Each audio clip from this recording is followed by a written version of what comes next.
नमस्कार मित्रांनो, महाराष्ट्र अभियान माहिती केंद्रामध्ये आपले हार्दिक स्वागत। आज आपण पाहणार आहोत पंजाबराव डक यांनी सांगितलेला पावसाचा अंदाज। त्याआधी जर तुम्ही चॅनलवर नवीन असाल तर चॅनलला सबस्क्राइब करून घ्या। पंजाबराव डक यांनी पावसाचा अंदाज व्यक्त केला आहे। यात त्यांनी पुढील काही दिवसांमध्ये महाराष्ट्रात पावसाची स्थिती काय असेल यावर भाष्य केलं आहे। कुठे रिमझिम कुठे हलक्या सरी असा पाऊस होणार असल्याचं त्यांनी म्हटलं आहे। जुलै महिना संपत आला आहे। मागच्या 10-12 दिवसात पावसाने महाराष्ट्राला झोडपून काढलं आहे। अशात आता येत्या काळात पाऊस कसा असणार आहे, किती पाऊस असणार आहे याबाबत हवामान अभ्यासक पंजाबराव डक यांनी त्यांचा अंदाज व्यक्त केला आहे।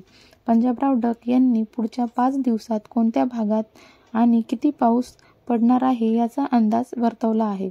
मराठवाड्यात पावसाचा अंदाज काय असेल यावर पंजाबराव डक यांनी भाष्य केलं आहे। मागच्या 10-12 दिवसात पावसाने महाराष्ट्राला झोडपून काढलं आहे। महाराष्ट्रभर जोरदार पाऊस झाला।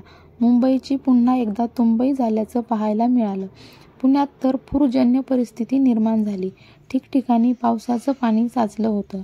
एकता नगर भागात पावसाच्या पाण्याने अनेकांचं नुकसान झालं। गडचिरोलीत तर प्रचंड मोठ्या प्रमाणात पाऊस झाला। त्यामुळे 50 रस्ते वाहतुकीसाठी बंद ठेवण्यात आले होते। नद्या ओसंडून वाहत होत्या। अशातच आता येत्या काळात पाऊस कसा असेल याबाबत पंजाबराव डक यांनी अंदाज वर्तवला आहे। पावसाचा अंदाज पुढचे 5 दिवस मराठवाड्यात पावसाचा कोणताही अलर्ट देण्यात आलेला नाही। हलक्या सरींचीच हजेरी असणार असल्याचे सांगण्यात आलं आहे। IMDने मराठवाड्यात पुढील 5 दिवस हलक्या पावसाची शक्यता असल्याचं सांगितलं आहे। आज छत्रपती संभाजीनगर जिल्ह्यात येलो अलर्ट देण्यात आला आहे। पुढील 5 दिवस मराठवाड्यात नुसतीच भुरभुर असणार असल्याचं समोर येतंय, असं पंजाबराव डक यांनी सांगितलं आहे। त्यामुळे पुढील 5 दिवस मराठवाडा कोरडाच राहणार आहे का, अशी चिंता सतावते आहे।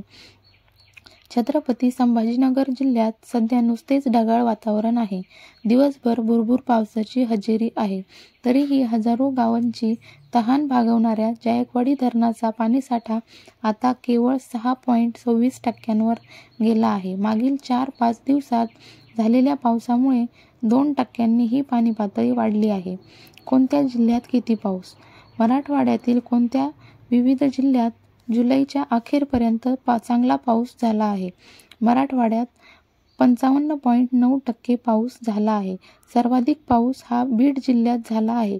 बीड 66.8%, छत्रपती संभाजीनगर 59.2%, जालना 57.4%, लातूर 61.2%, धाराशिव 65.5%, नांदेड 49.2%, परभणी 48.7%, हिंगोली 47% इतका पाऊस झाला आहे। याच बातम्या पाहण्यासाठी आपल्या चॅनलला सबस्क्राइब करा। धन्यवाद।